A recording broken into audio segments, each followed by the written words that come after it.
Testing 1 2 1 2. Yes, here we are. Below the Yellow Line podcast. Welcome everybody to episode number 121 of the Below the Yellow Line podcast. I'm your host, Joseph Laney Pavlon. Alongside me for tonight, I have my good friend from Canada, Justin Hebert. Yep. As we always do, coming onto the podcast on this Monday. Hope you guys are enjoying the Olympics. I'm sure everybody was able to rejoice the events of Friday when the opening ceremony took place in a very unifying way to bring the world together in what was a long 2020 and events that took place last year. Glad to see it here. Just great to watch all the athletes in Tokyo rejoice after, it's been 5 years since Rio 2016. And if you really think about the Olympics, before we get into the motorsports, we'll talk more Olympics later in this podcast. But this is not did bad this year, come back next year, try better. This is a once in a lifetime opportunity. Every 4 years, you're ready when it happens, and if you're just off, you'll be very lucky to have that opportunity arise again. And these athletes know that for sure. In Tokyo, they went above and beyond, requested by the IOC, and we do have some connection issues, so we'll turn off the can for a little bit. But the IOC, they really worked hard, and it kind of looks more like last year in terms of how they're handling COVID than this year, for obvious and understandable reasons. But everybody's knows the main goal behind it is to get these games in because all the athletes deserve it. Yeah. So we do have motorsports, and boy, we're going to get into the discussion of the Olympics and why motorsports should be in it. So you guys better be tuned for that. It's going to be a hot topic. I'll definitely put a tweet out there. So if you're watching now and you might step away in the podcast, I'll put that tweet out so you guys come back and take part in this debate / discussion of how the Olympics should bring motorsports, because the next Olympic Games will be in Paris, the site of the only auto racing event, only motorsport event in the entirety of the Olympic history, which was ironically 1900 when all of this began in motorsports. So without further ado, let's get started. We'll begin with probably the most talked about racing event of the weekend, and that was the penultimate race weekend of the 2020-2021 ABB FIA Formula E World Championship. Boy, the electric cars have put on a show this year, and London was no exception to that. Well, London was an interesting layout. It's a new layout compared to the last London ePrix, which was held in 2016 at a different venue towards the area, still a street circuit. And this one's an interesting street circuit. I think part of the track goes through an indoor convention, like / parking garage facility. So if you notice the interior, there is an actual roof underneath where the cars start the lap and go through the first couple of corners and last couple of corners. And then they go outside. And what was cool about race 2 is we got to see it raining on the outside portions of the track and having the drivers, combat the wet racetrack. And then all of a sudden the drivers have a dry racetrack on the inside, which was later, brought in by water at the start of the indoor portion of the lap because, the wet tires went through them. But I think Formula E is a great showcase for a lot of world-class drivers. Personally, I've gotten into Formula E a lot more than I had in the recent years because I've warmed up to electric cars and pretty much hybrid cars and electric cars altogether in the last few years, because you can't deny how great the competition is. Much like what we see in the Olympic Games. It's the best of the best, and it's easier to access than Formula One. People say, "Oh, this is electric Formula One." No, it's not. There's always going to be Formula One. We're not, and people say, "Oh, this is Formula One rejects." No, it's not. It's not. These are world-class drivers. You have to be a world-class driver to be in Formula E. And let's just be real. I think everybody, pulling for their hometown drivers came out of London happy. And remember, there were fans there. They got to see fans show up in good amounts for the London ePrix, as, Britain has been really reopening. We saw last weekend the full capacity crowd of 140,000 strong cheering on Lewis Hamilton as he won the British Grand Prix at Silverstone. Last week, we saw the fans at, at the stadiums at Wembley, and O2, you name it, for for England in the Euro soccer championships, football.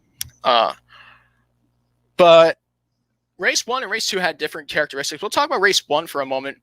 How Jake Dennis got that win was an interesting maneuver by himself and the Andretti BMW team. Yeah. If anything, I noticed about Jake Dennis's driving, and I know this is a good thing to note about Jake Dennis and his future, because he, we want to see more of him. If we go back to how he won Valencia, in race 2, and I know that was more like a closed circuit, not like a city circuit, but a closed circuit that had some city circuit characteristics to him. Yeah. As Formula E, the FIA keeps the tracks narrow for the Formula E drivers. Is that he knows how to brake. This guy knows how to get back on the gas. So you don't have to worry as much of shifting, obviously, because you're in an EV car. Yeah. But it's not like a Formula One where you're constantly shifting. Any car in particular.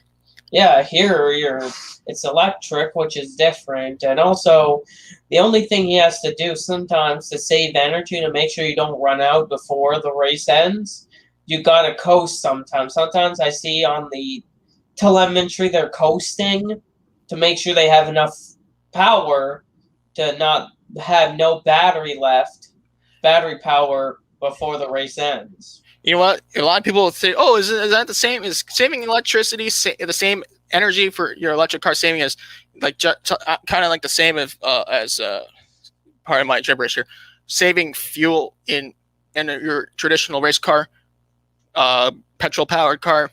No, you can't flirt with neutral. No, and you can, you can't use neutral and kind of coast in that gear, especially in stock cars. We see that a lot in faster tracks. Yeah. Slipstreaming is kind of minute in Formula E. Yeah.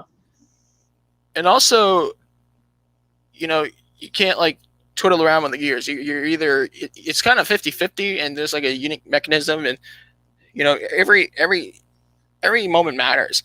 And that's what we learned, how Jake Dennis can get the job done on Saturday and take that win. It was his second career win. The race time was 46 minutes, 50 seconds, 33 lap race, because the races are clock plus 1 lap. Yeah. 25 points for Jake Dennis. Good win for him. And then Nick DeVries. Big race for him in the championship.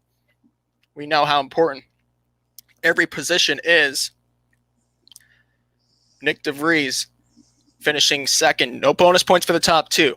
The top 3, however, we saw Alex Lynn getting 3 bonus points. He got the pole position. It's a very important D to get pole position, and luckily for the championship contenders heading into this race, none of them had to worry about someone in that hunt taking those pole position points. They're valuable. 3 points do go a long way in this series. 4th place, Porsche's Andre Latour got the group stage point. And 5th place went to Rene Rast, who had the fastest lap in his Audi. So Audis, they got double points. Lucas de Grassi came up 6th, and in his mind, his first of 2 great races. 2nd place, Stoffel Van Dorn and Mercedes, so double points for Mercedes. Just Cheetah 8th with last year's champion Antonio Felix da Costa. Now, da Costa, he still has a chance. We'll talk more about points after race 2, because there was 2 races left. 2 races going into this. We have 4 races left, heading into Saturday, and then 2 races left leaving Sunday. Da Costa is in the points. He had a rough race, but like how AFDC does, he stays in the hunt somehow, some way, stays out of trouble, and gets those 4 championship points. Eduardo Mortara, we're going to have to talk about Mortara for a moment after race 2, because this is where things are starting to go the other way for him. While he got 2 points, that's not going to be enough. At one time, he was the championship leader in the Venturi Mercedes. And the 9th place, Porsche's Pascal Wehrlein picked up the final point. No one else outside the top 10 got points due to bonus points or any other incentive that gets you those points credits to your name. Now let's talk about race 2 here. Race 2, this is where we're going to see a lot of the changes in the championship. Well, Joseph, remember in race 1 we had 2 disqualifications actually. In Yes, race 1. let's just bring that up because the 2 disqualifications in race 1. It was not 2 different cars. No, it's teammates. The 2 Nissan E-Doms of Oliver Rowland and Sebastian Buemi were disqualified from the event, which was a shock to hear. Like, you didn't expect to hear, like, usually, like, you don't expect, like, 2 teammates driving for the same team getting disqualified in the same race. It's not been an easy year for any of them, especially Buemi, knowing how well Buemi is, as a multi-champion in the series and one of the best drivers, from his country, Switzerland, to be honest. This has really been an off year for him, and I think at this point, if he's going to stay at Nissan E-Doms next year, it's about time to start thinking about what you're doing next season. But also, Nissan E-Doms has been struggling. Like Roland's not doing the best either. Like, the team's been struggling this season. It's been a struggle. It's not fun to underperform when you're in front of family and friends. Race 2. Now let's talk about race 2. This was the race that everyone's gonna continue. This is where everybody's gonna be talking about going to the airport and pretty much preparing. Well, for most of these guys are actually going to other races. A lot of these drivers, this is gonna be their last dance before the Le Mans 24 hours because where the next event is going to be middle of August for Berlin to close the season.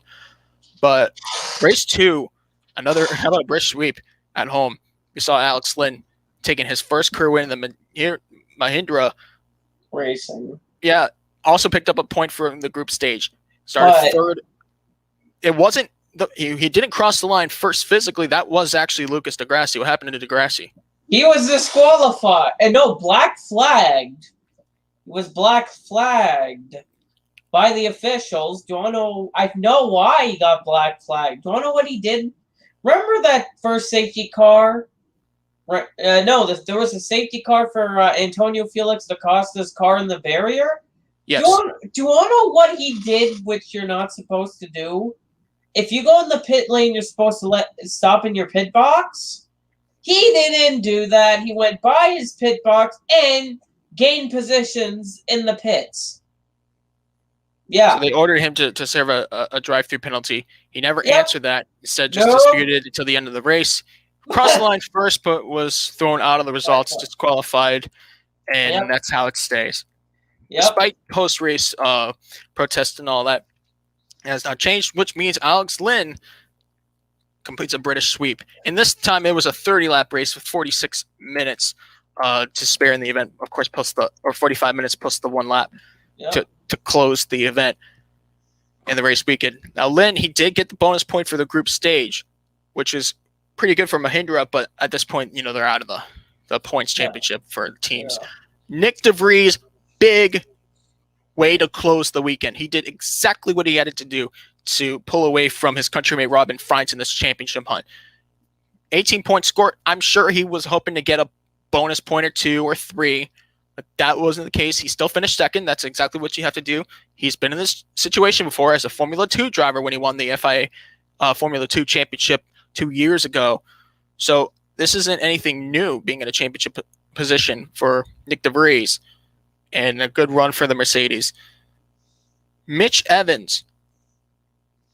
How about the New Zealander Jaguar bringing out the podium? Mitch Evans, just not a championship year, but I think he could very well compete for the title if he stays in Formula E in the future. At this rate, he's doing very well. Now let's talk about Robin Frijns. He started and finished 4th and picked up the fastest lap, which gives him an extra point. So 12 points plus 1 point. So that's 13 points total. And to think, had Robin Frijns scored points in race 1, which he was close to doing. In fact, race 1, he was 13th and actually started in the back, 22nd.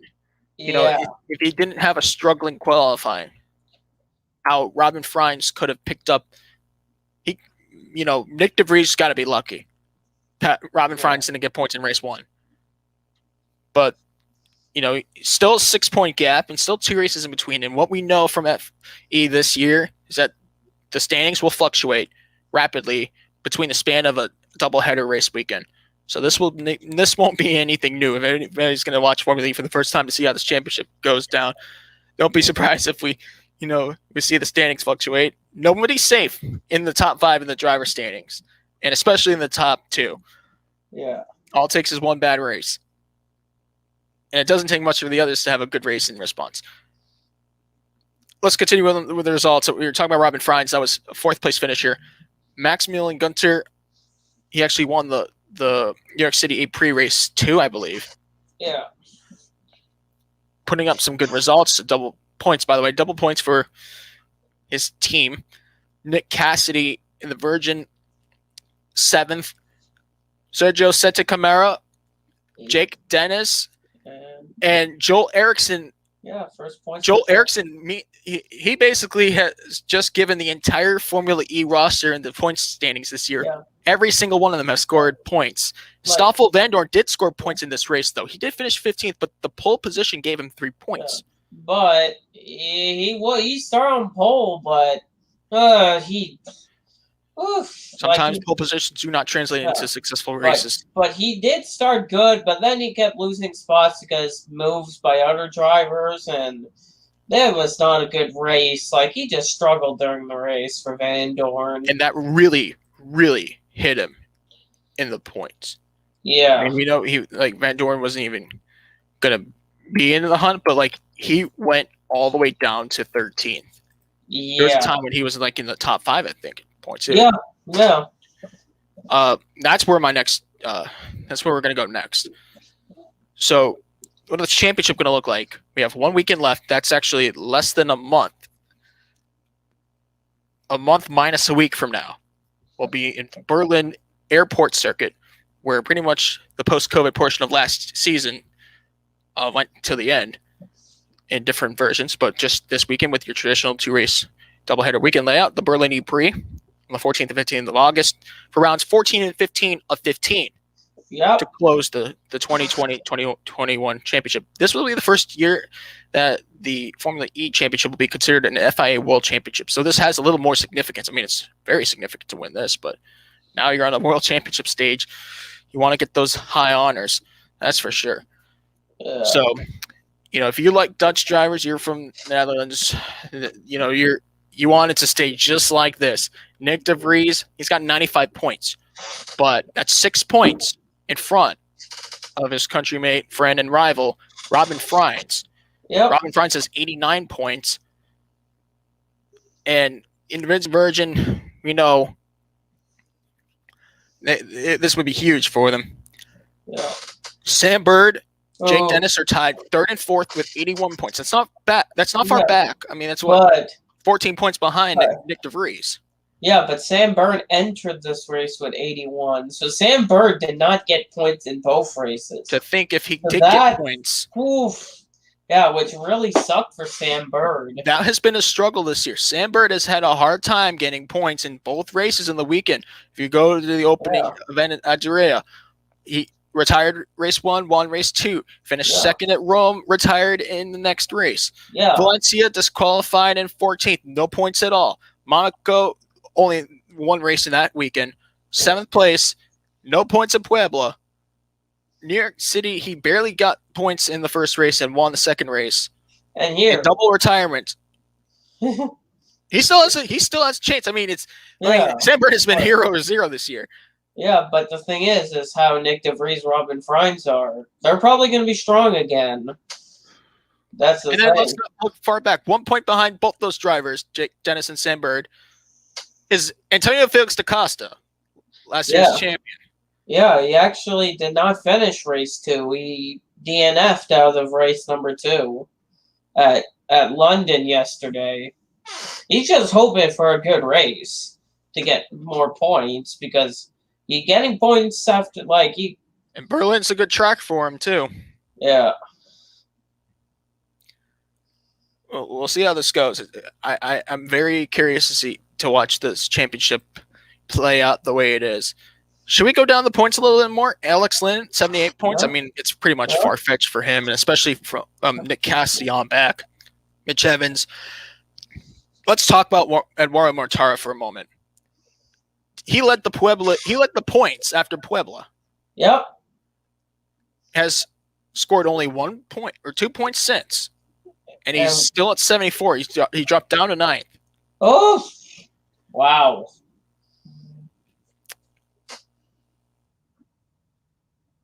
That really sucks. Dropping from 1st to 9th. Wow. Yeah. Now, let's talk about the team's championship. It's a little less competitive from the drivers' championship. Not as bad, not as like stretched out as the points championship for the drivers, but the team's championship is still going to be competitive to the end. I think we're going to have 3, maybe 4 candidates into this. Likely the top 3 will be the sole competitors in the last 2 races. And Vision Virgin Racing had the championship lead by 7 points. They have 165 points going into Berlin next month, which will close the final 2 races of the championship. 165 points for them. Mercedes EQ Formula E team sits second with 158 points. They just need some really good luck. And we know that Nick DeVries is competing for the Drivers' Championship in this, as well as Robin Fries for Envision Virgin. So, expect to see them probably run up front for the next event. Jaguar Racing, 156 points. That's 9 points behind the leader. Diaz Techeetah has climbed up to 4th, and I'm very glad to see that happen. It took a while for them to grow higher in the championship. Last year, they won the team's championship. 5th place, BMW Andretti Motorsport, 143 points and 148 points for Diaz Techeetah. Huh. So, when we go to Berlin next month minus week, watch these Formula E drivers take the track. Who do you think is going to be the most dangerous competitor out there in terms of taking this championship away or taking, stealing the world? I feel like one of the comparison would be Nick DeVries. He's always an aggressive driver, so you always got to watch out for him because he's quite an aggressive driver. In a scenario like this, he would go all out. Like, he would push you to the limits to try to pressure you to make mistakes. So, Robin Franz is one to watch. Sam Bird's also another one to watch for this championship. Looking at the numbers here, Nick DeVries almost threw away the championship last time at the New York City race. Yeah. No points at all, and then 2 podiums in a row the next race. And he didn't get any bonus points with those podiums, but it still doesn't change the fact he's a great. Robin Fries has scored points in 3 of the last 4 races, and it seems like he's doing very well at getting those bonus points within those races. Now, Sam Bird just needs to seriously stay out of trouble. If he goes all Hail Mary like he's been doing this whole weekend, it could actually hurt him this time because now he actually has a shot. But like Jack Dennis, he'll need to get championship bonus points. And Antonio Felix Acosta is going to need a Hail Mary. The fact he's even 5th in the points is a surprise enough to many for how shaky his start to his championship defending season has been. Yeah. So I guess that leaves our Formula E discussion now, and we'll see how everything plays out in 3 weeks. In fact, for most drivers, this is going to be the final event outside of the 24 Hours of Le Mans because it's going to be 1 week beforehand. Yeah, and don't it be funny to see that I know it's never going to happen because a team would not want this driver to run.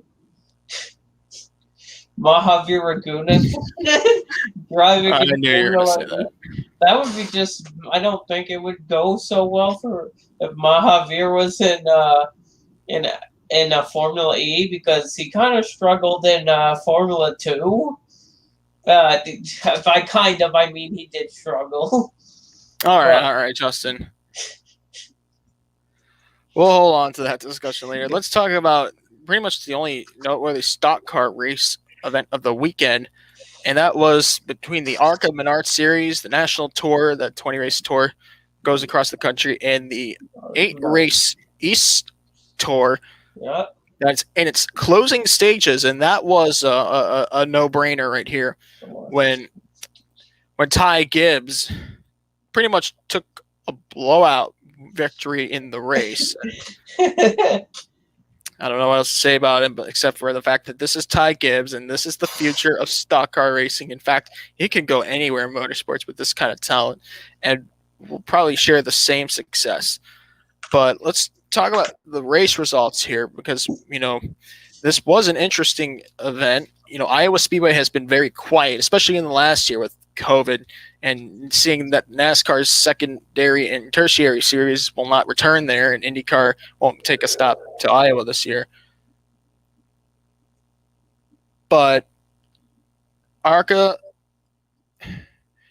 I think this is the track that suited Ty Gibbs the best, Justin. Yeah, he did. He won. He also, remember, he won last year's event at Iowa, so he has experience here, and the track does suit him really well. And this is a good track for, circuits that do mimic a lot of the racing in the Cup Series.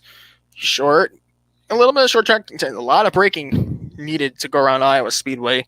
And you need good handling, too. It's one thing I learned about the circuit.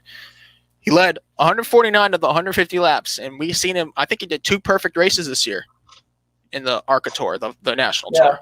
Yeah. So that says a lot about his driving. Daniel Dye, who won the last race, finished second in his GMS Racing Chevrolet. Taylor Gray was the highest Ford finisher, leading the only other lap in the race, besides the 149 led by Ty Gibbs. Taylor Gray doing a great job at his comeback tour, I'd say, after an injury from an off-the-track auto accident took him out from his seat. Great to see Taylor Gray back and better than ever. Corey Heim, he needs this to stay like how it's been, but on the flip side, rather than Gibbs winning, he should, he would rather see himself winning. But Corey Heim stayed in the top 5 from start to finish. That is exactly how he's been holding on to the championship lead and not letting Ty Gibbs, pull the leash from him. Yeah. Rounding out the top 5, Chevrolet driver Nick Sanchez for the Mexico Red Racing team. Let's continue on the list because we did have a combo event, so I think we should go down to the rest of the finishers. Ty Moffitt, 6th. Jesse Love finished 7th in his Venturini Racing Toyota. Mason Diaz, competing for the East Series championship, brought it home 8th. 9th place went to Raja Karuth. Yep. See Raja finish in the top 10. Gives him some good points on the east side. 6th over there. And Brett Holmes, last year's ARCA champion, came back for this event and rounded out the top 10. Drew Dollar, 11th. Max Gutierrez, 12th. And that didn't help him at all in the E-Series points. Was the first car lap down. Was probably hoping that a caution would come out in the closing laps. Tim Richmond, Eric Cadell, Morgan Alexander. Morgan's doing pretty well, going from dirt to asphalt. Yep. DL Wilson, Bryce Hosberg, Sammy Smith had a terrible race. Crashed on lap 97 and retired. He was, he had a huge lead, a monstrous lead, still big in the East Series, but now. Yeah, I mean, 2 races to spare, but still, so I think it's a bit of a wake-up call. Yeah. Brad Smith, no relation. 19th, Joey East, another bad race. He didn't need this one. 20th place after a crash on lap 26 with Connor Jones. Tony Costantino and Steph Moyer rounded out the field. And that's pretty much what it looks like. And by the way, if I had to mention, this is the first race in the second half of the 20-race ARCA Tour. Yeah, and also a thing to say about the weekend, which was interesting. Like, a thing about the weekend that was kind of interesting is that the race was interesting. Mason Diaz did benefit from Sammy Smith's retirement because before the race started, Sammy Smith was 30 ahead. Sammy Smith is now 19 ahead. Yeah, let's talk about the East Series points because we are in the closing races. So Sammy Smith's he has 300 points, but 19-point lead now has definitely trimmed. Mason Diaz, he could have finished higher, but still 19 points to spare in 2 races. It's not impossible. Wait, it's actually 304 to 285. 304, yeah, 304 to 285. 19 points. It's not impossible, but it's still kind of far-fetched. But Mason Diaz, he's been Sammy Smith has 3 top 5s, 5 top 10s, 5 top 5s, 5 top 10s. Mason Diaz has 3 top 5s, 5 top 10s. Yeah, that's the thing. It's just like Sammy. That was his first non-top 10 for Sammy Smith. Yeah, and Sammy Smith's average starts his average start and finish is 4.5, while Mason Diaz at 6.2 average start, 5.7 average finish. But Mason Diaz, he ran really solid.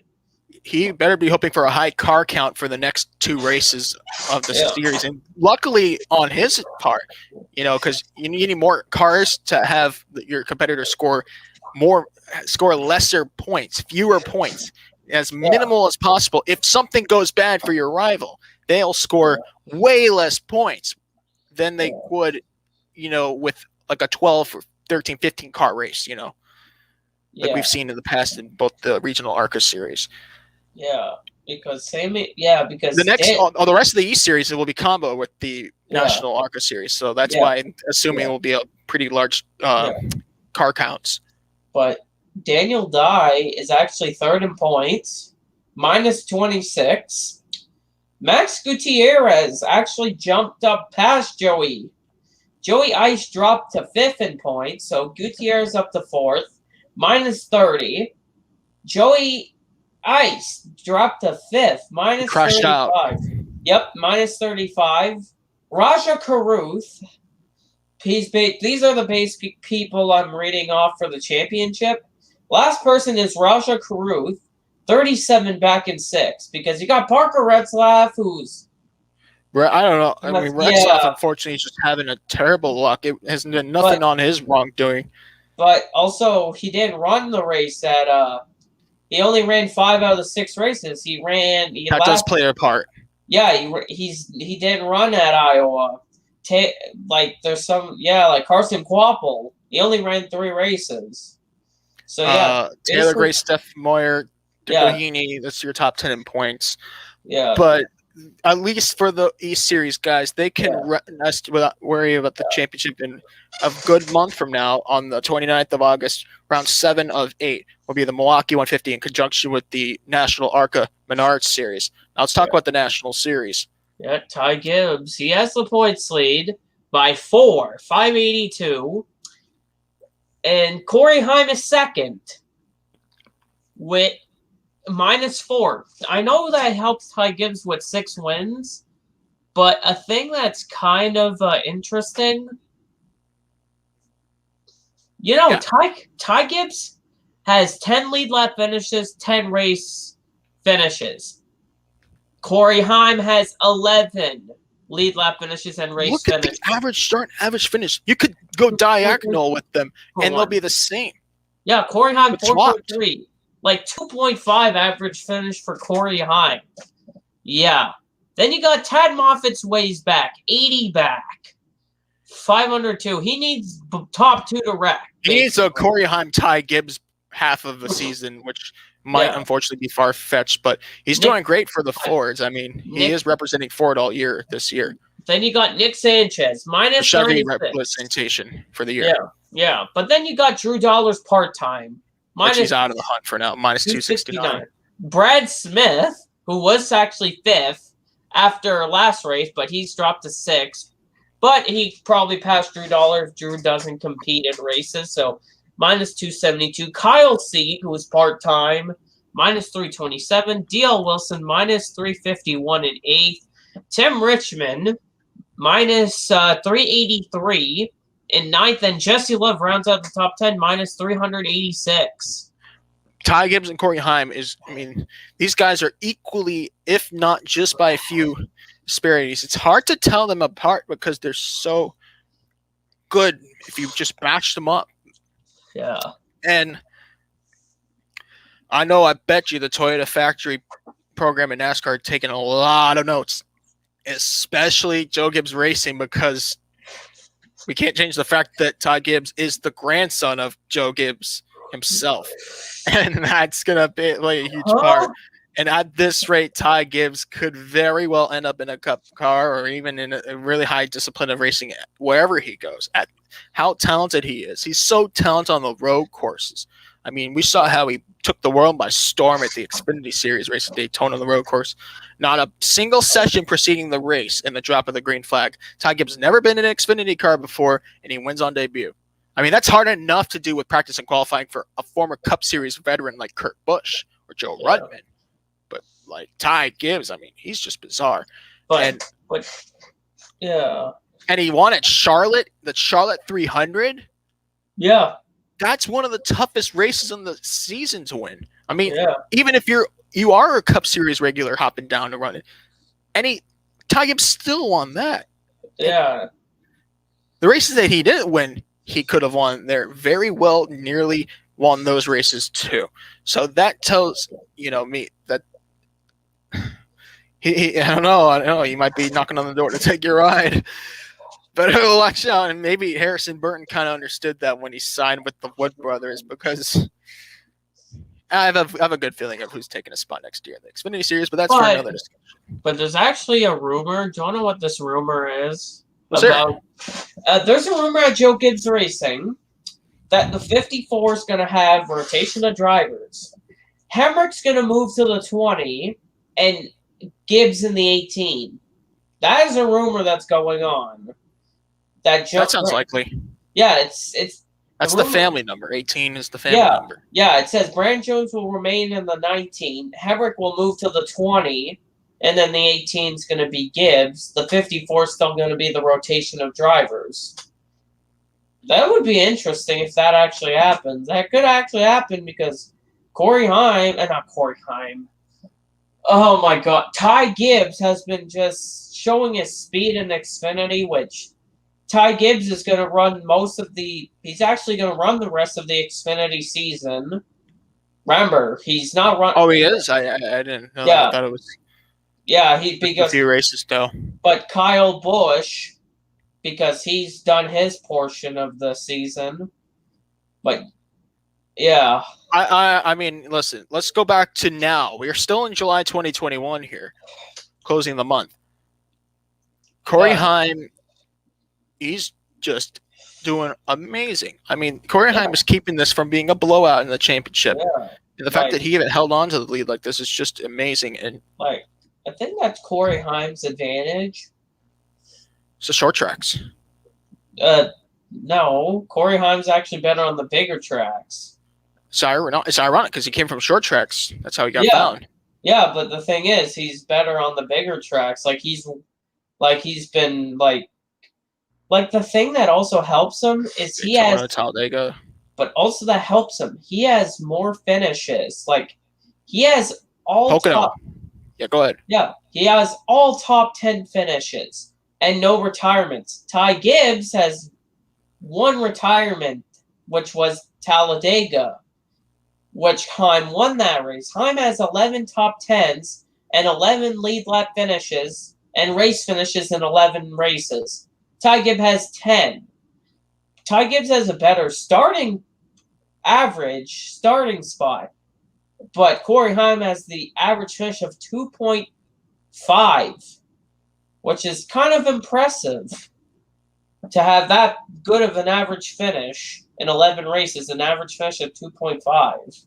You know, Like, I don't want to be crazy when I say this, but these are names that, you know, we're going to be in the 2040s. And I mean, it was what, 19 years from now, we'll be in 2040. yeah. I won't be surprised at all if those two names will be taking over the Cup Series even then. I mean, I don't know. I know it's very far-fetched. I mean, we can't predict 19 years from now. Even the rest of the 2020s heading into the 2030s. These guys drive unbelievably. Like, you know, if this was America's Got Talent, they would be the two finalists. It would be like that one, you know, sensational singer that comes on America's Got Talent of all the talent shows and just takes everything by storm. Oh, this triathlon. Yeah, I just saw that. Yeah, I just saw Duffy, number... I think it's Bermuda? BE. It looks like it. Yeah, it must be. Yeah. That's a tough race. Yeah, the triathlons. Yeah. That's what we're going to definitely get in our next discussion. I think that's a good time to talk about that now. Because Yeah. I do want to bring up the Tokyo Olympics. And, you know, the Olympic Games, you know, whether you care about sports or not even like sports, you know and give a damn about the Olympics. It's the world stage of sporting events. Yeah. Sport as a whole. And I mean, it's more than sports. It's a huge, like, it's everything. And I think personally, like, as a hockey fan, I thank the Olympics for getting me into the sport. For getting me into the sport of ice hockey. I accidentally watched the gold medal game between USA and Canada in the 2010 Vancouver Winter Olympic Games and saw Sidney Crosby, who, whether you watch hockey or not, you know his name. He's one of the greatest players of all time. He's still playing for the Penguins and won, 3 Stanley Cups with them. He's still in his prime today, 11 years later. Sidney Crosby at home in Canada scored the gold medal winning goal in overtime. It's like a movie script couldn't even write that. And I just, like, I knew when the Florida Panthers came on my local TV stations, I just watched and continued watching and then of course NBC until the end of this year covered, the hockey networks and Versus. That was the old name before NBCSN came around. Now it's that channel's actually going to end at the end of the year. Versus had games, and I watched some of the Stanley Cup finals, and my parents, especially my dad, he loves Boston teams. I love watching the Boston teams. I got to see the Red Sox. I remember being a little kid watching the Red Sox win the World Series. It felt like a movie came to life or something, because they only won a few since like the early 1910s at that time. So I kind of understood how significant it was just to win it again. But then in 2011, I watched the Boston Bruins journey to win that Stanley Cup. And that series against Vancouver just got me. And you get if you know me, which most of you guys do, you know where this went. I ended up playing hockey for 5 years, and I love the NHL. I watch hockey all the time. I've gone to a lot of Florida Panthers games. And you know what? I might be the one commentating hockey. If Motorsports, like, personally, I might just, I always have the door open for hockey. But if that's the impact hockey had on me for being in the Olympics, then imagine the impact motorsport can make on people by being in the Olympics. And this is where I want to make this new discussion. I have to fire up a tweet so that people can click into this and hear our discussion. So bear with me with that, and I'll change the title and everything. Like, oh my goodness, like, just watching some of these sports, like, literally, like, the first time I watched the Olympics was actually 2014 Sochi, the Winter Olympics, and then I watched Rio 2016. I remember watching Rio 2016. Like, Rio 2016, I just always remembered because NASCAR didn't have a break back then, so they had the I remember I was watching some USA Network, other channels, CNBC. I remember watching one of the Olympic basketball games for the men before the race from Mid-Ohio started. That race with the rain. I just remember because the race was put to NBC Sports Live Extra when they had that back then because of I remember. like the Olympics. Like it's really like many different sports. It's basically Really, like almost all sports that I can. yeah, They're probably in the games right now. yeah.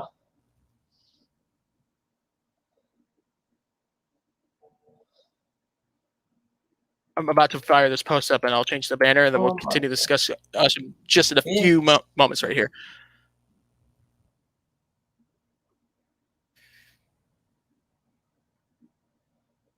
All right, tweet is up, and I will.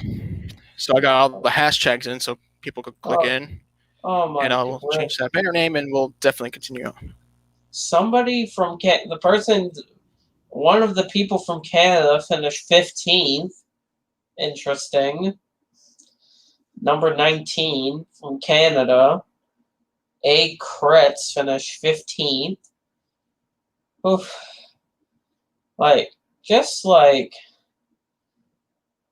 people, oh my gosh, just like a triathlon. Like this is if people don't know about a triathlon, there's different things you do in a triathlon. You start with swimming, then you get on to bicycles, and then you run for the last part of it. Like you have to be so in shape for that. Yeah, like the person in 15th, 4:57 off of the person that finished first. Like you see, some of them are more behind. It happens in games, like just when you finish a triathlon, that you accomplish. Yeah, like you just fall on ground. I mean, these athletes, they train every day. You have to be perfect in 3 different components of tough, athleticism. Being on a bike, and these women, we're watching it live on TV. It's actually happening right now. The race just ended. Started swimming in the rain. Then they went, from being in the ocean to bicycles while soaking wet in the rain. Yeah. I mean, that's dangerous. These people are really, they have guts. And then they start running. You have to transition. And watching everybody transition from one subdivision to another in a triathlon is, like, it always rings a bell to how the old Le Mans 24 hours races used to start, when they would run across the front stretch of the racetrack and strap in the car, start the engine, and just start going. And whatever happens, happens. So kind of adrenaline. And I see it. And I also see how Fuji Raceway was used to complete the cycling races for the Olympic Games this year. How they did, I think, 2 laps to close the cycling route at Fuji Speedway, which used to be a temporary home of the Japanese Grand Prix Formula 1 race. A big time common location for Super GT and other famous races. A lot of endurance racing happened there. But I think, it's another reminder, we could be holding motorsports right now at Tokyo. Yeah. And it could work. I think in the future of the games, we saw 3x3 basketball. I mean, let's be real. Everybody's played 3x3 basketball in their lives, including myself. On a driveway that has a basketball court. In fact, they only use one basketball net. They go around. And just to think that we get to see 3x3 players, basketball players, get a chance to get Olympic medals on that end for the first time. We saw surfing make a debut. How about surfing? Yeah. I definitely think it was a long time coming for surfboarding. Skateboarding, big time. Yeah. Skateboarding for the longest time, and now it's here. What the? I mean, we had snowboarding in the winter games. So why can't we have skateboarding in the summer games? Sean White has entered the chat. I'm so confused. How many people are in this event? Like in this triathlon? So far I see 31 names. There's There's a lot another. of people in marathons. It's like marathons, you know? Yeah, I saw 31. I think I saw another person in the background. That would be like 32. Like, In Boston Marathon, there's like thousands and thousands of people. Well, remember, Jimmy Johnson did compete in the Boston Marathon back in 2019. We have like multiple classes and categories and all that stuff, but you still go through the same path. Yeah, like, the Boston Marathon's actually in October this year.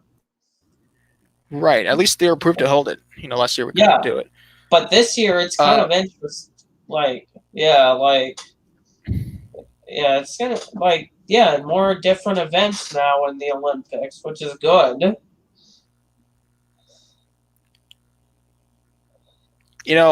I really look at it and see how the road cycling works, and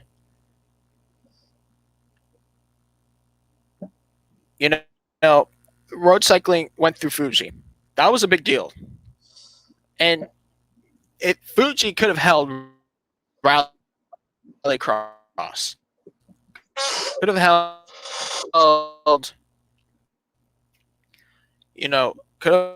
held a Formula One style Grand Prix.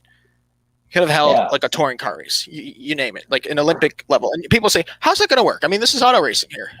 How are you going to put people in their nationalities? Who builds the cars? Who builds the teams? And I actually created a list, and I wanted to do it for this podcast just to make it sound a little realistic, but fill the void of some concerns and questions that people would have if we could hypothetically include motorsport in a Summer Olympics, a Summer Olympiad.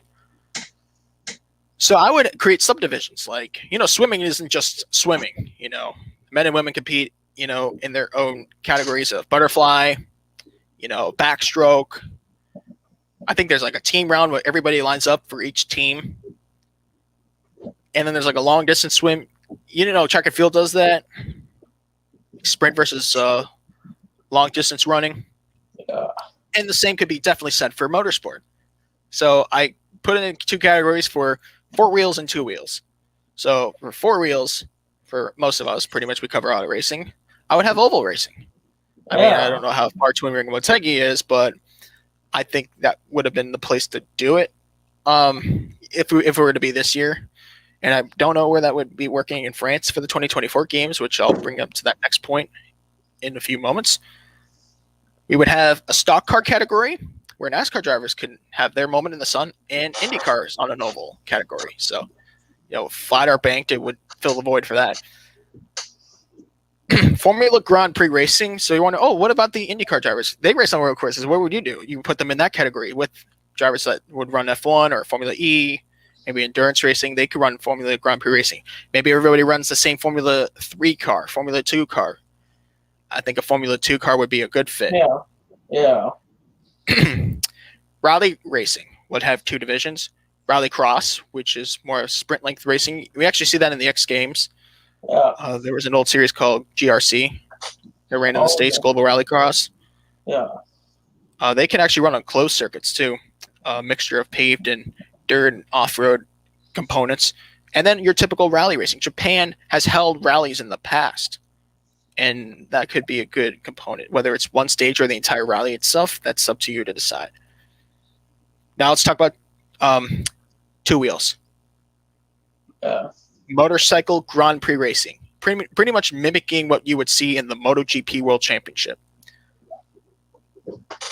Dirt bike racing / motocross racing. I would say, they could probably be in their own categories or just leave them in one category themselves. How many motos for each round? Should they have motos at all? That's up to you to decide, but it's there.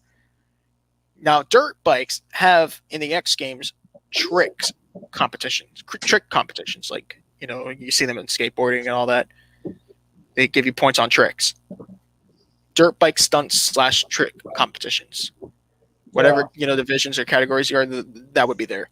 And then for all, now this is my cool idea, to give another medal out for each of those subdivisions. We would add, or I would add, if I was the IOC, a time attack event for every competition I just mentioned. That it will be time trials, and whoever has the fastest lap time, it'll be like a knockout rounds, will win a medal there too. medals for the top 3 in every division. Okay, that's interesting. Now, you might ask, you guys that are listening to this podcast here, how will we bring vehicles into the equation? Isn't there a host nation for the Olympic Games? Aren't the drivers, representing their own countries? And if teams would be involved, they all have to represent their own countries. It's kind of a mixture between individual and team sport. It's motorsport. Yeah. It's kind of that gray area here. It always flirts with that gray area between individual and team sport. But that's where we're at. How would we prepare vehicles? How would it make sense? Not everybody coming from the same country has a car that's made for their country. A good example is Switzerland and UAE, New Zealand. I don't really see cars from there. Yeah. That wouldn't make sense. It would be unfair. So how could everyone run the same car? And that's my point. We don't need teams in this. I think it should be all single spec. If you watch the SRX, you'll understand. If you watch the W Series, you'll understand. Single spec cars made by the same car company. The manufacturer would be from the host country of that year's games. So this year, yes, we know Toyota is a big sponsor in the Olympic Games this year, but I would say Honda would have been the best bet if it happened in Japan this year, Tokyo, because Honda is very active in 2 wheels and 4 wheels. Yeah. But what about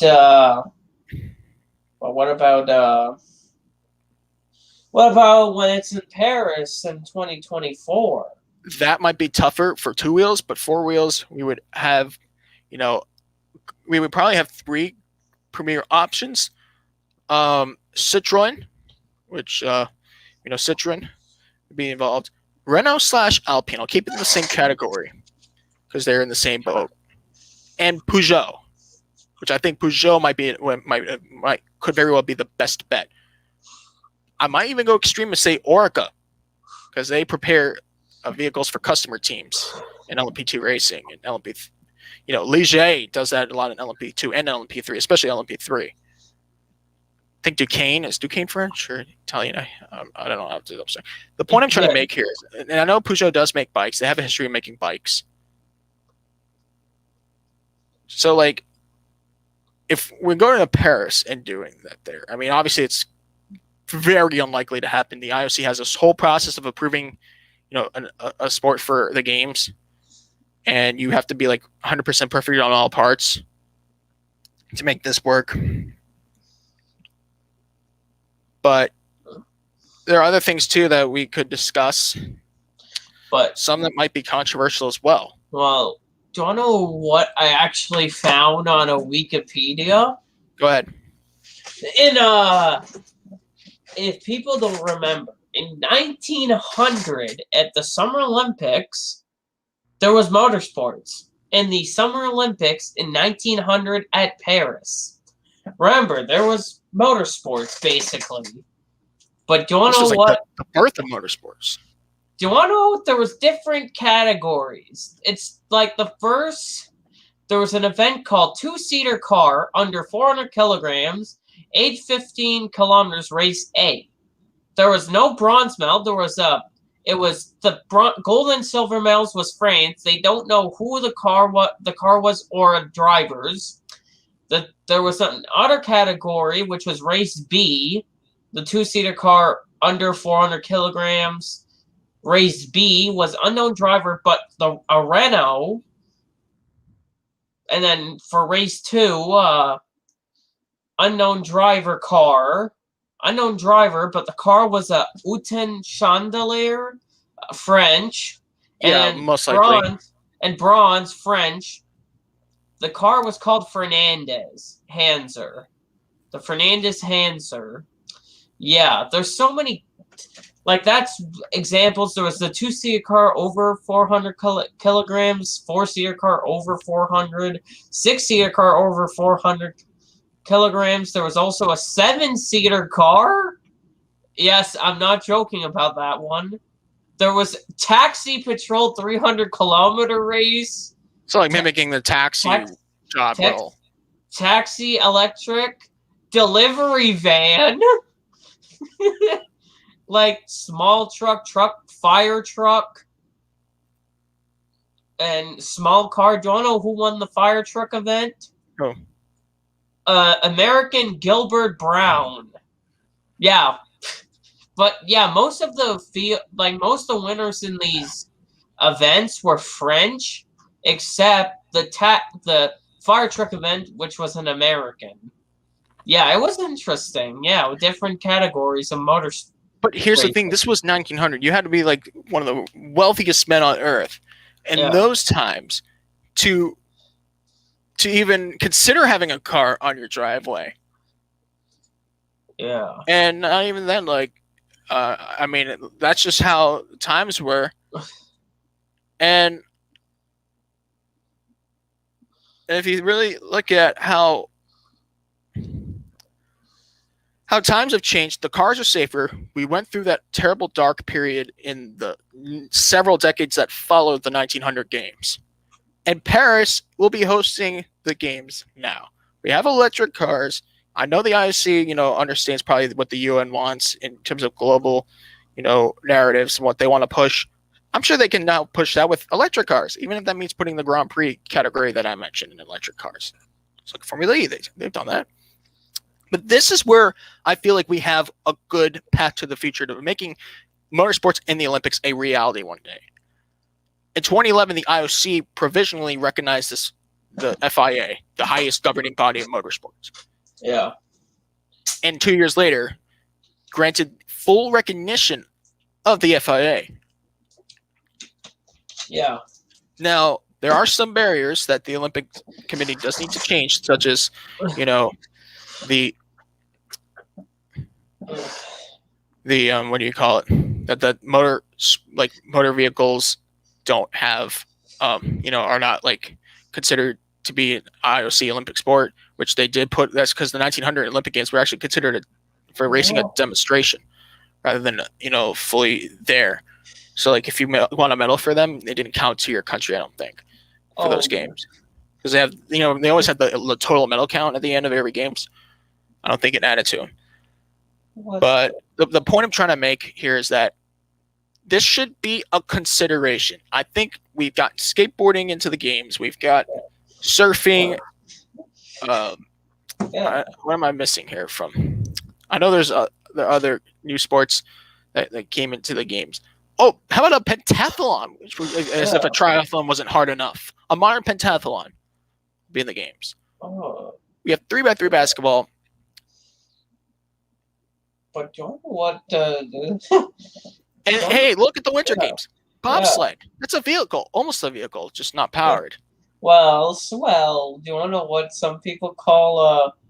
Do you want to know what Josh Revel said about he made a video about the motorsports in the Olympics back in 1900. Do you know what he said about the bobsleighing event? Yeah. He said it's like NASCAR for Eskimos because the bobsled. Of course. Josh Revel, that is the most Josh Revel thing I've ever heard him say. And I already seen his video about it. I watched it 3 times just to see the updated comment section because we are in the time of the Olympics and the video became all of a sudden relevant again. Yeah. But what has stood out to you? Let's talk about this year's games, though. I think we had a good enough discussion, and it's a great discussion, an active one. We could see motorsports could have a place in the Winter Olympic Games. I know there's like, what are those vehicles called that are like, they look like jet skis, but you run them in the snow, like winter power, like like they have 2 skis in the back. They kind of look like an ATV or a jet ski in the front. Let me check. I can't believe the name's on the tip of my tongue.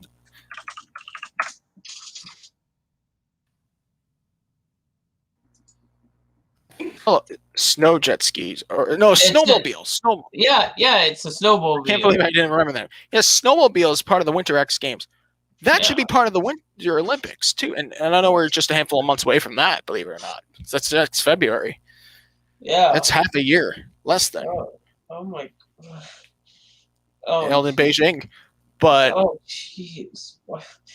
I mean, listen, all the flag bearers, give them credit for representing their countries, being the best at what they do on a world stage. Everybody represents their countries, watch the opening ceremonies and you'll understand, like, they announce every single country and they walk across the stadium to thousands in attendance. Well, usually on good years, but it's kind of unfortunate that, you know, if we're talking about the greatest athletes in each country, that none of them might be race car drivers because motorsports haven't been in the Olympics. Yeah. And, you know, I think of, you know, athletes from Estonia. Yuri Vips is probably the greatest athlete from Estonia right now as we speak. Yeah. And he, you know, if motorsport was in the Olympics, he can be able to talk about a gold medal or two and have that international / national relevancy, because the Olympics are so relevant that even people who don't care about sports care about it. And that is my point, is that if we put motorsports in that position to be so relevant just for being in the Olympics, that it could go miles. And I know the FIA wants to see more diversity, inclusion, and, you know, interest in on a global scale in motorsport for the greater future. But it would be a great step. I think that's the end of our Olympic discussion. Now let's talk about the Olympics itself. Yeah. What has stood out to you in this year's games, as we're pretty much 1 week through? Like, for me, the Olympics, there's been interesting things, like the cycling was interesting. I remember watching that. The triathlons that I've seen. Like, there's been so many events I've seen. Like just before this commercial, I saw men's diving, synchronized diving, which was interesting. I've seen the swimming. Also, like, there's other events other than, like, triathlons and stuff. Swimming's kind of interesting, but swimming, like, in there is different than you swimming in a swimming pool, because they do, like, across the pool and stuff. Like, it's just showing that how competitive it is. Oh yeah, like, I think like I think it was the qualifying rounds for the I think it was the men's and women's for swimming starting. They have multiple subdivisions as well. Yeah, like you see swimming, like you like, you know, you like your typical average person, like if they go to a swimming pool, they don't go do laps like back and Justin, I think I've shown you my pool before, right? I think an Olympic-sized pool would probably equate to maybe like 20 of my pools combined. Yeah, because I don't know. The point I'm trying to make is, like, these guys are they're so trained, and I think they're readier than ever. That extra year gave everybody the preparation they need to really finalize everything they've been working from the past 4 years for, or you know, before 2020 hit, and then maybe for some athletes they got them a second chance. Yeah, because like I remember when I heard the Olympics were going to be put to 2021, and I was like, okay, because I like I know that most people want NASCAR back, like some of the fans, because NBC's contract. So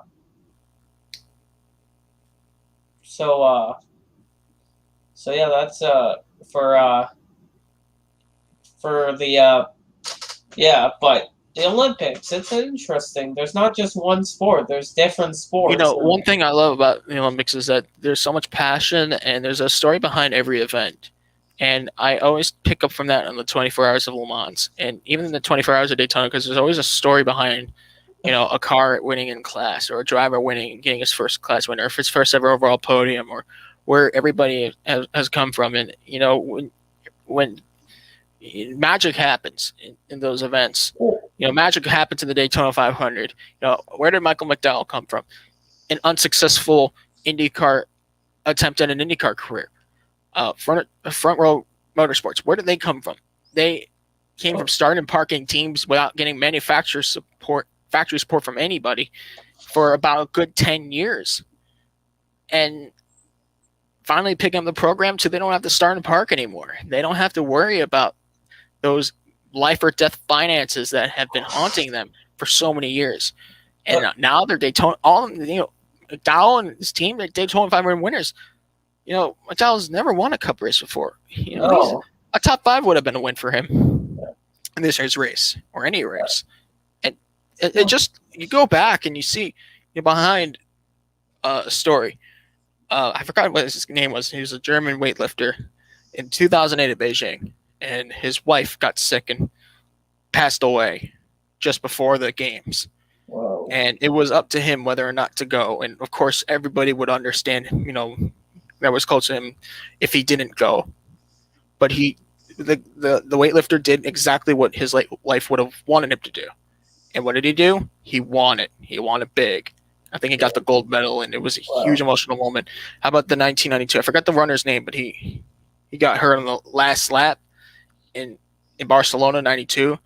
And the guy's dad, see, like if I knew all sports, like I probably would have known the names, ran from the crowd, evaded security to help his son walk across the finish line, and everyone let it happen. Wow. How about Kurt Angle, 1996? Most people know Kurt from WWE and all the professional wrestling stuff, but he was an actual professional wrestler, like in the competitive scale. And I think his dad passed away not too long before the game started, and with I think it was a broken collarbone or something. He had a broken bone in that gold medal fight, and he won it. And it was such an emotional scene. It happened at home in Atlanta, 96, mind you. Wow. Nigerian men's soccer team winning gold medal in Atlanta, 96. But for this year's game, I'm still looking for that big moment. Yeah. I mean, USA's men's basketball team hasn't gone to a good start. But do you know I'm watching diving, synchronized diving. Do you know what's making me realize? Yeah. Like, they're on the top row, and they just now it's backflips. I'd have a hard time just being up there. But a thing also, because, and also I've noticed, and there's a guy from Great Britain that almost dropped his iPad in the pool, which would have been embarrassing. Like one of the staff from Great Britain almost dropped his iPad in the pool. There goes $1,000. Yeah. And your iCloud passwords and everything. But okay, where are we going with this? But it's like the Olympics. That's different sports, and it's the country. So coming together of the world. Yeah, it's the countries all represented, like a decent, you got countries all there. I don't know. I think we still have a lot of good moments to come in the Olympic Games. So we'll just see what happens there. I think it's time to get back into motorsports now, because we do have some stuff to take a look at. This weekend is going to be a lot more eventful in the world of motorsports, that's for sure. Yeah. So let's get started with Formula One. Talk about the world stage. Yeah, world stage.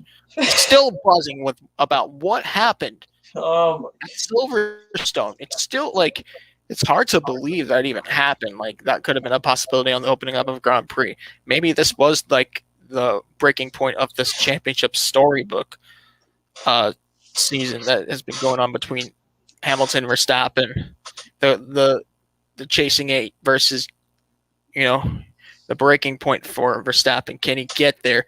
And I think the breaking point happened at Silverstone when Verstappen and Hamilton collided in front of a home crowd for Lewis Hamilton. You just could not have expected it to go as extreme as it did. And it went that route. But now it's time to move on to Budapest to close out the first half of this World Championship. And we have the Hungarian Grand Prix.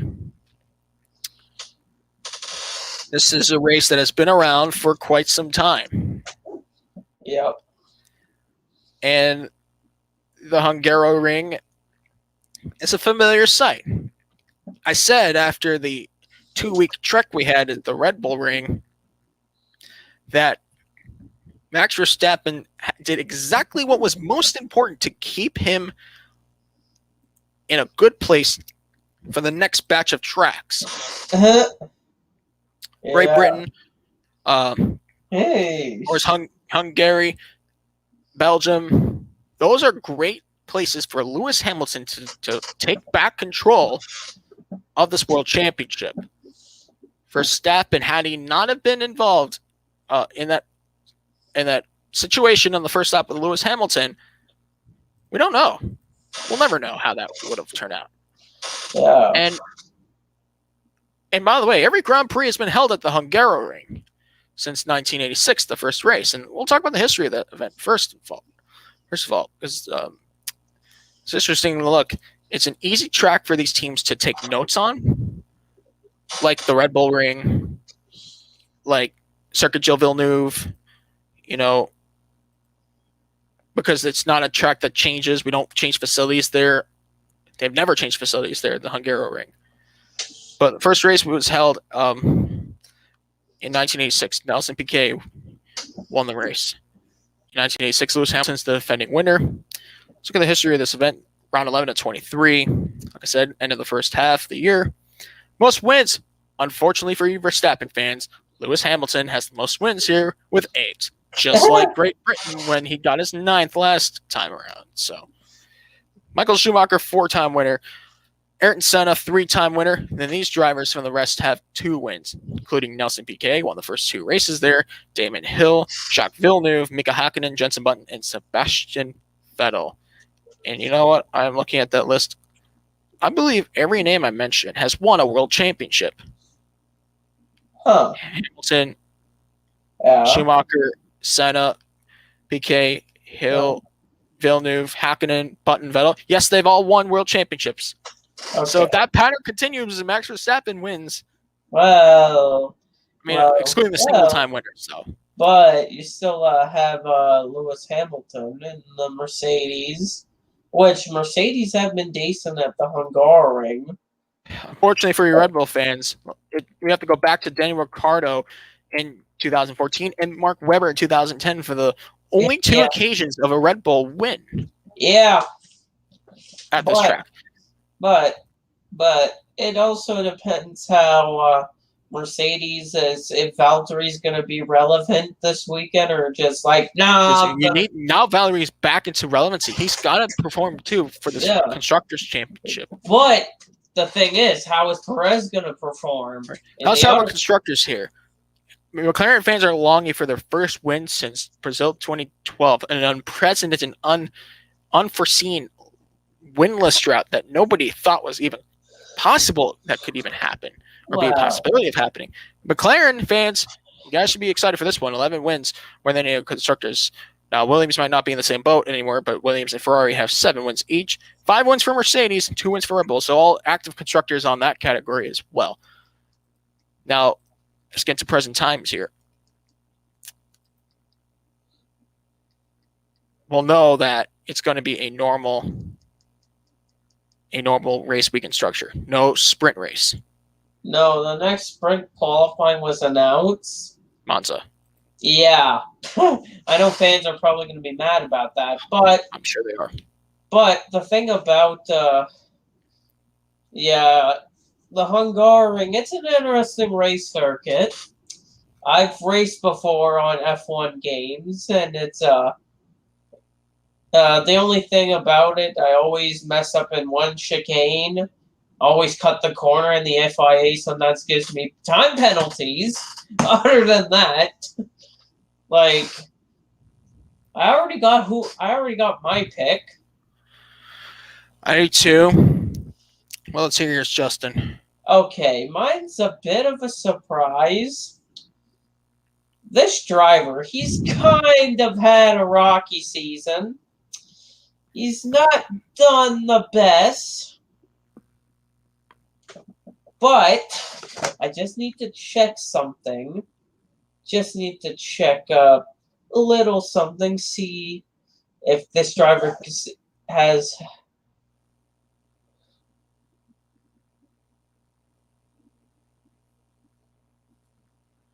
How would we approach this? Yeah, I just need to check. Honestly, Justin, I still have no clue for what to expect. Oh, I got my pick. Okay.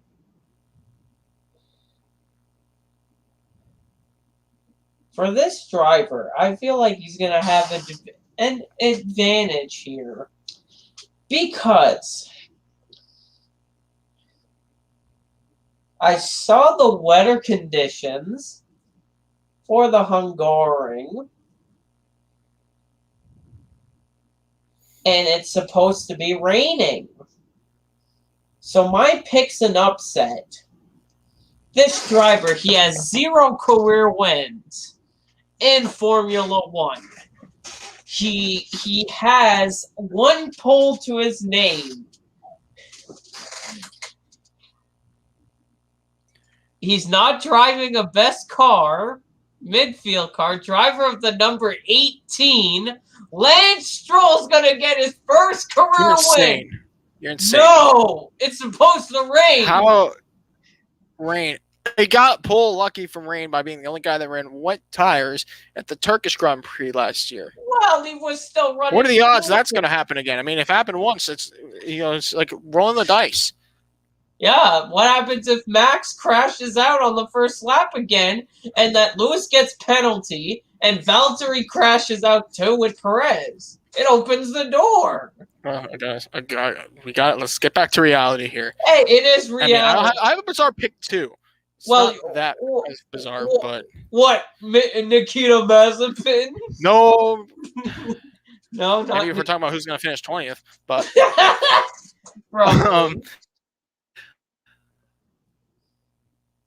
this driver. Okay, we haven't seen a driver win the Hungarian Grand Prix since this driver's only Formula One win, and he's from the same country as this driver I'm going to pick.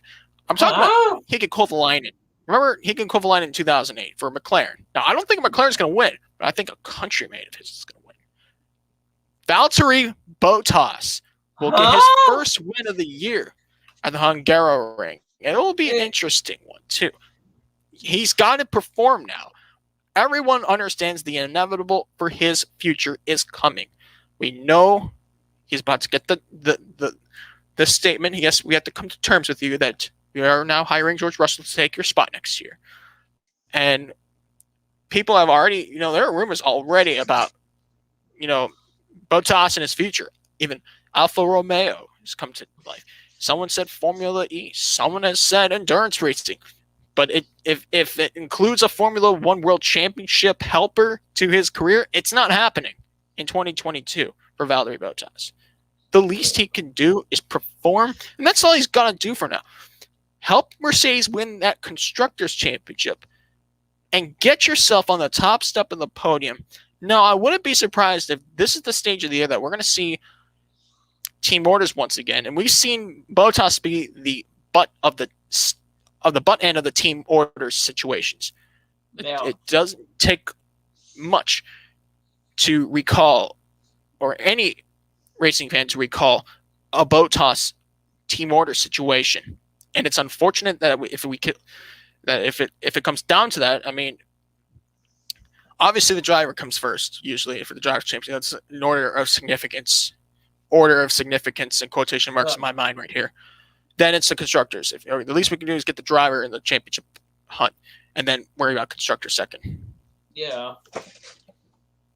I actually don't have like a chart or like a mental chart of years when constructors champions were not part of the World Drivers' Championship winner of that same year. But this could be one of those cases, like 2008, for example, when Ferrari won their most recent World Constructors' Championship to this day and almost won the World Drivers' Championship. It was literally as exact as it could have been, but Massa was on the losing end of it. Hamilton was his first of 7, but Hamilton wants to get his 8th title. He just has to keep doing what he's doing. Verstappen, he's got to keep doing what he's doing. And do you know what both drivers need to do? Both Verstappen and Hamilton need to do? What? Do not let the media get to you. And we're saying this from World Racing Media. I know it's kind of morbid, but Hamilton and Verstappen cannot let the outside conversations, people outside of the racetrack, outside of the team's drivers, get the better of them, and or drive them crazy, because that's what the media can do. We've seen that before in press conferences. We know that, especially from NASCAR, but they're going to be under a big microscope this weekend, probably bigger than ever. And a lot of fans are still heavily criticizing the FIA's decisions on how they handled the incident from the British Grand Prix.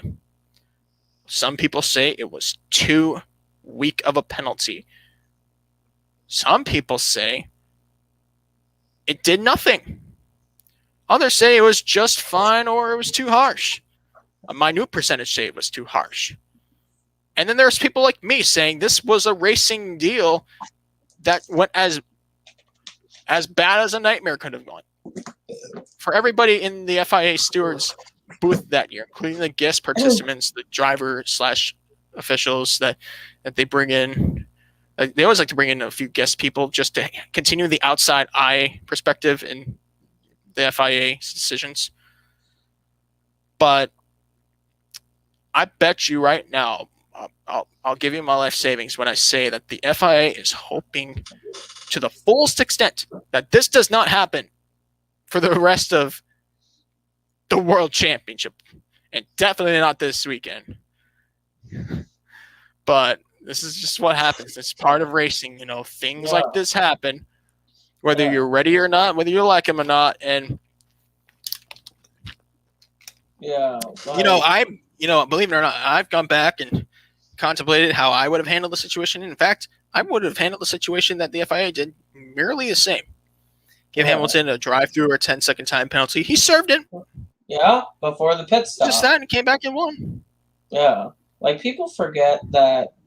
Like, people tried to say that, Max's crash is the worst, hardest impact in F1 history. I'm like, one, you're wrong.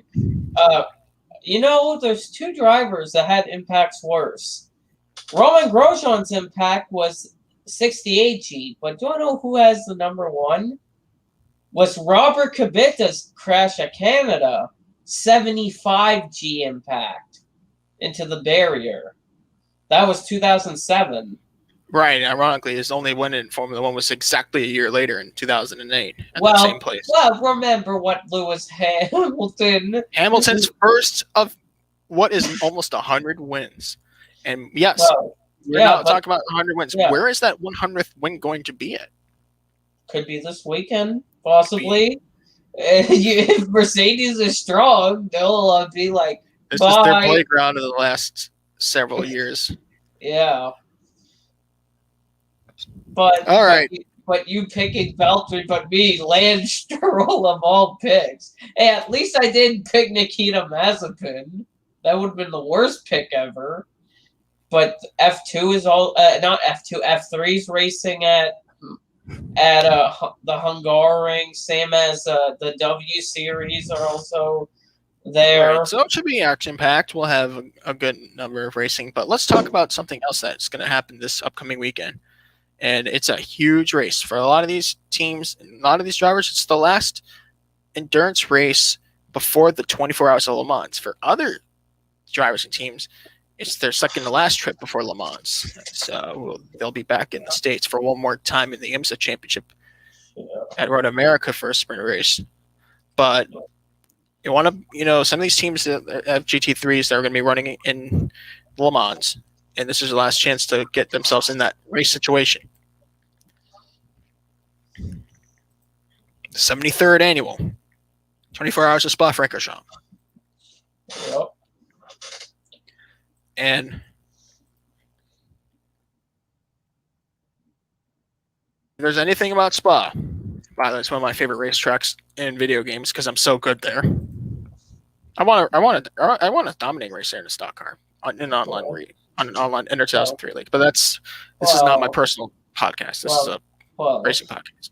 But I've played F1 games there. When I've done decent in an Aston Martin in F1 2021, I pulled away. I think I was at 23-second lead at the end of the race. But the AIs were kind of pitting at one point for intermediates when we needed full wets still. So I stay on the full wets. They pitted for intermediates, but they were not gaining. At the end of the race, I was like a minute ahead of them in 11 laps at Spa. So, yeah, the AIs, they just decided to give up. But yeah, Spa's an interesting track. 4.003 miles, 7 kilometers. It's an interesting track. It's a tough track too. And now let's put that in 60 plus GT3 cars on the track for 24 hours, and here we are. And by the way, this is like one of the oldest races in the world. In fact, it's just 1 year younger than the 24 hours of Le Mans. It debuted in 1923 Le Mans, and 1 year later, 1924, the Spa 24 hours debuted. Let's look at the history of this race, though, to see where everything stands just by the 73rd running of the race. There's been gap years, many gap years in between events. Yeah. Just to let you know.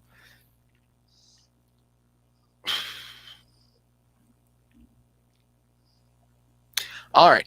So the first race was actually held in 1924, won by 2 French drivers in a French car, Henri Spinguel and Maurice Piquet in a defunct Bignan 2L. So that was first race. And Spa has gone through many changes. It used to be like a street circuit, like a Tuesday layout, but those times have definitely changed. It's now more like a closed circuit with a lot of hills and characteristics. Last year's winners. Rover Racing, and you know what's interesting about Rover Racing? They actually won last year with a factory-supported BMW lineup at the 24 Hours of Nürburgring. Later that year, they went on to win the Spa 24 Hours in a factory-supported Porsche lineup with drivers Earl Bamber, Lawrence Vantor, and Nick Tandy. Porsche 911 GT3R, that was last year's winners. Now, who would have the most wins by drivers in this event? Leave it to the hometown favorite, retired driver Eric Vendelpuel, who won this race 5 times, 1987, 1998, 2005, 2006, and 2008. Huh. Drivers beneath him in that list include his countrymates, Jean-Michel Martin, Thierry Tassin. 4 wins for those drivers. Now, here's the drivers that have 3 wins. This is a long list here. Attila Marioni from 1928, 29, and 1930. Pierre Dieudonné from 74, 75, and 81. Hans Heyer, 3 in a row from 82 to 84. Dieter Kester, 1973, 1986, 1988. Roberto Raviglia. Mark Duez. Michael Bartels, latest driver to get 3 wins on that list. Now, here's this huge list of drivers that have 2 wins here. Starting with Francesco Cervi, Luigi Chinetti, Helmut Killiners, Jean Heaven-Schenel, Philippe Martin, Eddie Hewson, Armin Hani, Tom Walkinshaw, Altfrid Higier, Win Percy, Steve Soper, Alexander Bergstaller, Frederick Ruby, Christophe Bouchot, Fabrizio Golin, Andrea Bertolini, Kurt Malkins, Mike Hesmans, Roman Dumas, Timo Scheider, Bert Schneider, Rene Rast, Marcus Winkelhock, Philip Eng, and latest to join that list of multiple winners for a driver, Lawrence Vantor, who won last year. Now, constructors, manufacturers, this is incredible to look how one-sided the successful team, the successful constructor is. BMW has the most wins in this event 24 times. I'm going to list all the years. 1965, 1966, 70, 73, 74, 75, 76, 77. Yeah. Ooh. Like with 5 years in a row. Yep. 1982, 83, 85, 86, 87, 88, 1990, 1992, 94, 95, 96, 97, 98. Another streak, just like the 70s. But a long drought after 1998. It took 17 years until 2015 to get another win. They won again in 2016 and haven't won since 2018. Now, who's second on that list? 8 wins with Porsche. Now, they broke Alfa Romeo's tie with last year's win. And we know Porsche's a fixture in this kind of racing. Now, who's next on the list? Alfa Romeo, which they were big time in sports car racing in the 20s and 30s. Yeah. On that list, Ford. Remember, Ford had a good program, too, in their time. 1971, 72, 78, 79, 80, 3 in a row. 1989, their last one. Audi, they're actually the most modern manufacturer to be on this list, with only winning in the 2010s from 11, 12, 2014, and 2017. Peugeot is interesting. From 1926, they had a long drought that was ended in 1999. They won again in 2000. Ferrari, interesting to see 1949, 1953, and not another win until 2004. And they're still looking for that win some 17 and a half years later. Maserati, the last successful Italian brand to win. They won 2005, 2006, 2008. Mercedes broke a long drought after 1964 to win in 2013 with 3 wins. And then let's talk about American cars too. They've had success as well. Chrysler with the Viper. Remember the Viper? GTSR? Yep. They won in 2001 and 2002. That car was a beast. And remember, we had the rival between the American car companies, Chrysler and GM. Chevrolet's Corvette won in 2007 and 2009. So there are your numbers of the historic Spa 24 hours in Belgium. And boy, this is one of my favorite races to watch. Last year, it was held in October due to the COVID-19 pandemic, and it was very cold, to say the least. Yeah. And yeah, let's hope it's not as bad as it was. And so I'm looking at the entry list here, which I have on the website. Yep. For the 73rd annual Spa 24 Hours. By the way, this is round 3 of 5 in the SRO Group's GT World Challenge Europe Endurance Cup. So be on the lookout for that. We'll see how the points come into play. I'm having a little connection problem, so I may take down the camera again. The race will be live, I believe, on YouTube, like always. Yeah. The race will be live on July 31st, Saturday at 10:30 a.m. Eastern Time. That's when the clock begins and the race starts for the 24 hours of Spa. So it's actually a pretty good time for a start. Yeah. Yeah, it's also good. Yeah, it's gonna be on the GT World's YouTube channel. That's where it airs. It's gonna be on the GT World YouTube channel live. Yeah. All right. And by the way, 60 plus FIA Group GT3 cars are on this list, which means that they all have the same power and capacity to win overall. While we do have classes in this event, it's not impossible for any one of these cars to win overall, win it outright. So where are we looking for the overall winners for the Spa 24 Hours in 2021? How will we find that out? Where does this race go? What will the weather look like? How will the return to summer traditional temperatures have a say on this race? How will Le Mans being after Spa have a say in this event? We'll see. But I'm looking right now, and just this entry list, you see how successful these drivers are from various backgrounds. 60 entries.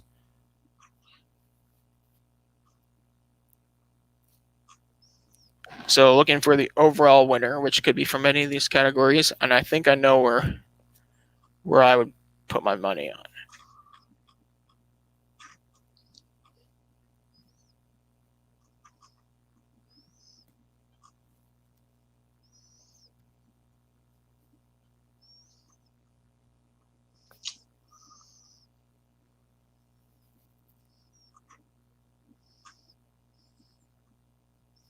I have my pick. I'm looking. Okay, I got mine. Sure. Okay, my pick is this entry. I got this entry, which is, I feel like they're gonna be a contender. Because their manufacturer has won. Their manufacturer won 8 times, trying to get number 9. Mine's a Porsche. My pick, this entry, they have 3 factory drivers in this entry. My pick is the number 22 GPX Martini Racing Porsche 991.23 GT3R, driven by Matt Campbell Earl Bamber, and Matthew Jaminet are going to get the win at the spot 24 hours. You stole my pick. I was going to go with them. I knew exactly. Seriously, they are a great entry to compete for this win. Yeah. I wouldn't be surprised whatsoever if that's how it will play out. Now, for this event,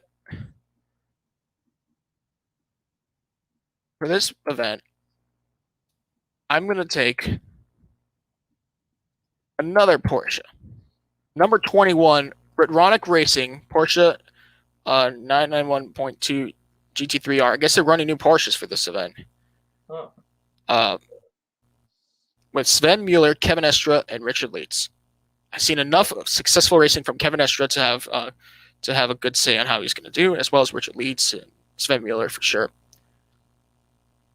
We could see a lot of Porsche v Porsche. But that, by the way, luckily we picked 2 cars from the Pro class. There are also other classes to go for. Let's talk about silver. We have the silver class, we have the Pro-Am class, and the Am class. Let's talk silver. That's expected to be the secondary category.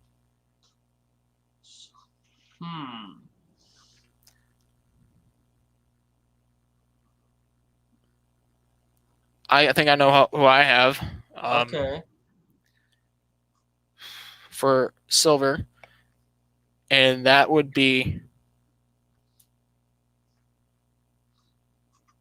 the number 5 Haupt Racing Team HRT Mercedes AMG GT3 with Hubert Haupt himself, as well as other great GT drivers, Andy Donchi, Pat Jacksonmeyer, Michel Boretta. So there you have it, and I think that car could very well win. Could win outright. You never know. They have the same power capacity. Okay, I got my pick for the silver category. My pick is the number 40 SPS Automotive Performance Mercedes AMG GT3, driven by Lance David Arnold, Yannick Mettler, Jordan Luff, and Nicholas Bourne.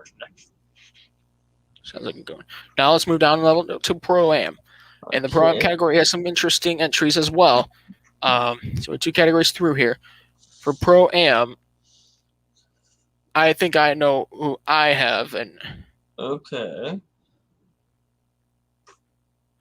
This car has been so successful in the 24H series.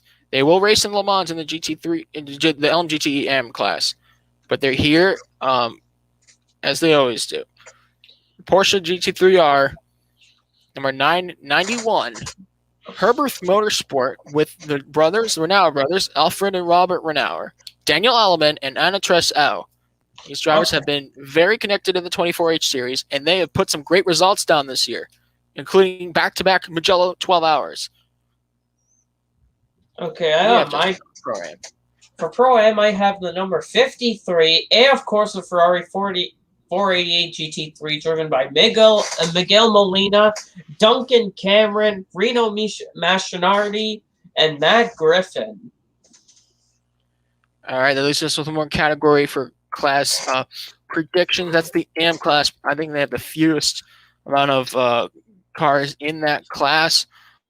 But for the AM class, I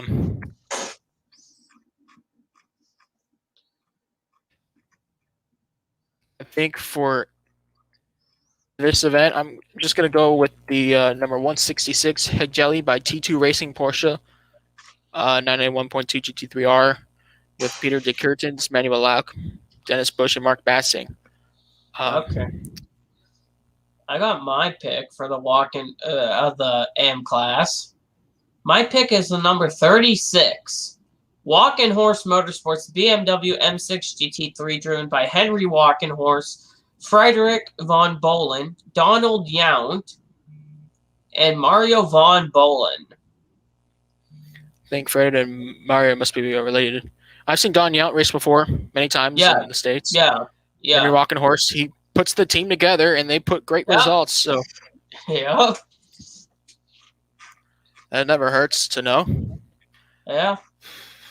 How many? Let's take another guess on the overall results. How many cars do you guys expect to see finish this race on the lead lap after 24 hours?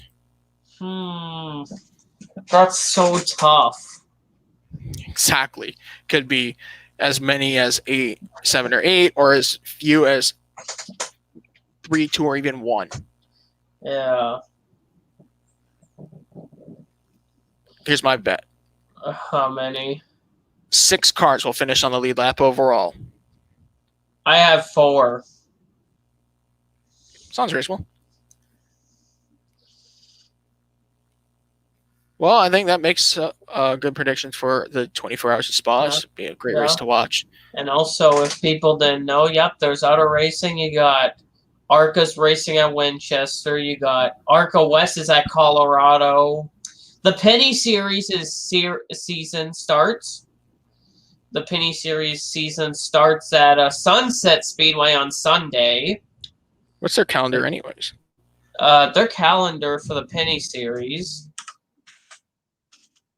Oops, not that I wanted to click. The Penny Series, I think they have to. I have to think. You think I have to go on Racing Reference to find it, or? I actually have it here. The revised schedule. Okay, the Penny Series has 1, 2, 3, 4, 5, 6, 7, 8, 9, 10, 11. 11 races. Their first race of the season is they have a doubleheader Sunday races at Sunset Speedway in Ontario, in Innisfil, Ontario. 2 weeks later, on August 15th, they go to Circuit Trois-Rivières. Street Circuit. Yeah. Oh, I heard first. And then on the 28th, they go to Circuit ICAR, another road course. Do you want to know what's even crazier? Do you want to know when's the next race after August 28th? Yeah. The next day, August 29th, they run a doubleheader race at Autodrome Chaudière. That's short track. That's the site of Rafael Lessard's only Penny Series race win, but I heard that he's going to be replacing Donald Teague this weekend because Donald got an injury. So he's going to be in that number 80 entry. Canadian Tire is going to have 2 races for the Penny Series, back-to-back days on the 4th and 5th of September. Then that was supposed to be the weekend of the Truck Series race. Yeah. Then they have doubleheader race, September 12th at Flamborough, the same day. And their season ends September 26th at Delaware Speedway in Ontario. That should be a great, exciting schedule. There's a lot of races and not that many weeks in between. Yeah, and also people are laughing about Rick Ware fielding a car for Andrew Ranger. You think so? They're going to be in the back. It's not going to be in the back. No, these cars are different. They're different expenses. Yeah. And also stop trying to make them cup cars. And also Andrew Ranger has a lot of. And also Andrew Ranger has a lot of experience. He is one of the best drivers in Canada. I wouldn't have any problem with him driving for Rick Ware Racing. If he's going to get the job done. He won the 2019 title. Last year went to Jason Hathaway. Didn't he won the first ever championship in the post-CASCAR era? Yeah. Yeah, that's what I figured. Yeah. He's been here for longer than most of these competitors have been. Yeah, like Penny Series is running. Dodge still supports manufacturers there. Yeah, like I heard the races is going to be in Canada by TSN and in the United States by Track Pass. We'll show it live, which is interesting to see the NASCAR Penny Series running again. They ran not many races. They ran a condensed thing. They called it they had it named I don't think they considered it a championship. Yeah. Because they didn't have enough races, but they had something to run. But at least we're going to get more races in a little more traditional championship. Of course, we don't have, we weren't able to get the season started earlier like normal. No Toronto, of course, because that was part of the IndyCar weekend. Yeah, but for most of the tracks, I don't think they're going west this year. No, they're the place that's more west is Ontario. Oh, so yeah, they used to take a trip to the prairies. They would do like 2 races in the Edmonton short track and then go to Yeah, Saskatoon. yeah, Or but actually, it was a Saskatoon doubleheader in the yeah, Edmonton race. They would actually do it in the same weekend, 3 days in between. yeah. But it's gonna be like Penny Series is running. ARCA West is at Colorado. The main ARCA Series is at Winchester. Formula 3 is running at the Hungarian, same as W Series. But F3, we're not gonna. There's no Alessio Deletta, so we won't see embarrassing. Well, Alessio Deletta is so slow at F2. Probably an F3 car could go faster than him. Well, that's Mahavir Raghunathan being slower than an F3 car at. Just put their own team together. Like literally at Barcelona in 2019, Mahavir Raghunathan ran 0.3 slower than Gian Deruvlo, who was in an F3 car, and Mahavir was in an F2 car running 0.3 off of an F3 car. All right. Yeah, that's kind of a problem. I think this weekend is going to be a fun race. We'll have a lot of... Yep. Modifieds are running also at New York. Oh, this weekend? Yep, on the 31st, which is going to be interesting for the Wayland Modified. 10 points after Justin Bonsinger has a 10-point lead over Patrick Emmerling. It's a tight battle for that championship for the Modified. Sure will. Yeah, it's going to be interesting. Yeah. All right. I think that covers it all. It's a good time to sign off of this podcast. Enjoy the rest of the Olympic Games. This next week of action, and the Spa 24 Hours is always going to be a fun race to watch, especially this year. The entry list has grown specifically because of not being 2020 anymore. It's going to be a great time to watch some of the best of the best. For my partner Justin Nemmer, I'm Joe Laney Powell. I'm going to sign off. So catch you guys next week for episode 122. Have a good night.